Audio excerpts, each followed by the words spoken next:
The story of Noah and his ark is one of the Bible's best known and best loved. So we came here to the Netherlands, crisscrossed by canals and sitting below sea level, where people live under the constant threat of flooding. We had heard that a kind of modern-day Noah had done something extraordinary.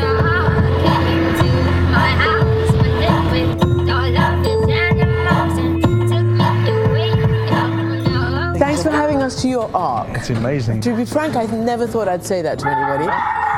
He built himself his own biblical ark. So that was a rooster? It was a rooster. Yeah. So what animals have you got in your ark? Plastic animals. Plastic animals. Not quite like Noah. Yeah, no. He had the real animals. In fact, it was a real flood that inspired Johann Huibers, a born-again Christian, to build this ark. He nearly drowned in a storm surge in 1992, and the next day, a book caught his eye among the wreckage. It was a big book, The Ark of Noah.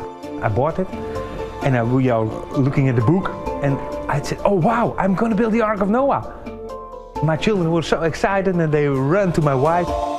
What did your wife say? Oh, she was not happy with it. No, women are sensible. Yeah. It took 13 years to get permission. It took you 13 years to convince her? Exactly. You must have really believed in this. For 100%. It took Johann just over 4 years to build his ark, and he even used the Bible as a blueprint.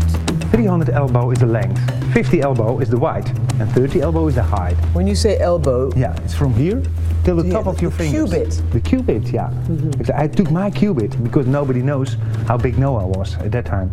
According to the Bible, Noah spent 120 years on his ark. And it's every child's favorite story. And when the flood finally did come, he was ready. God sends 2 of every animal, all of them, 2 of every single one, came onto a ship. From the giraffes to the small little ants and the bears. It rained for 40 days and 40 nights. And finally, the whole entire earth was flooded.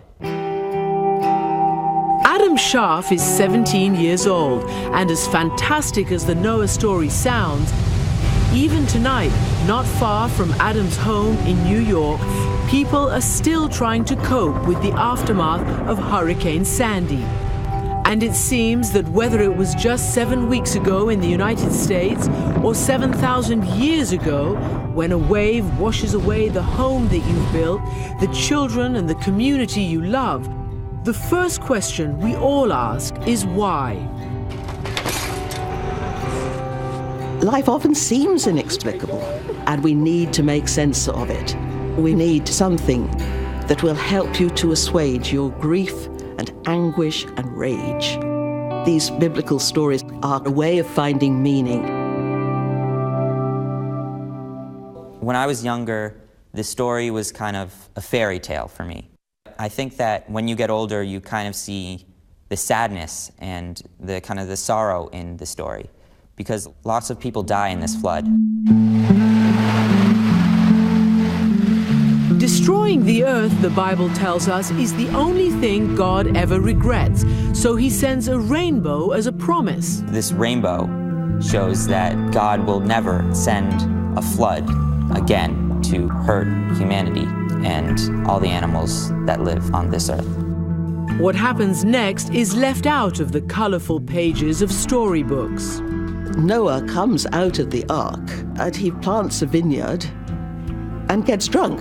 I was remembering a story of a Holocaust survivor who went home to his village and found everyone had gone. He said, I could understand exactly why Noah got drunk.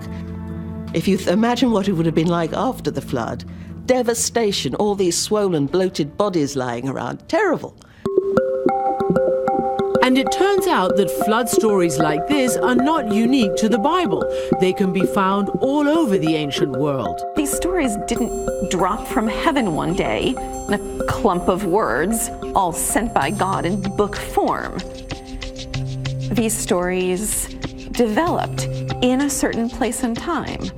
leading some archaeologists to believe they're based on real events. People do not make these things up. So does this mean that we've got a flood way back in antiquity?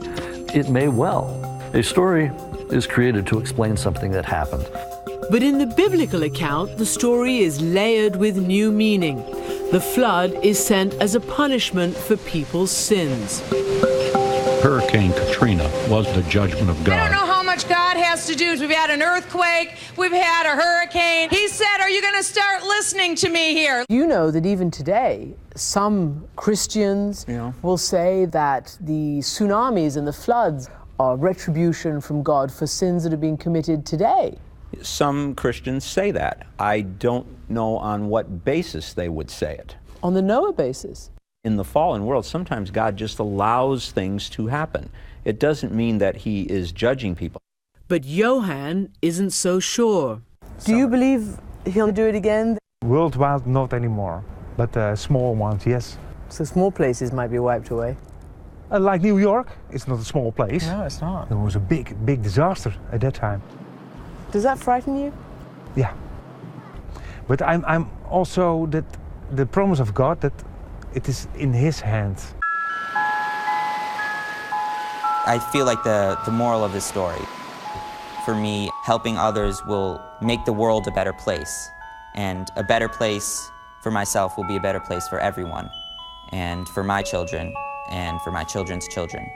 And that's the kind of world that I want to live in. And that's the kind of world that Noah tells us about.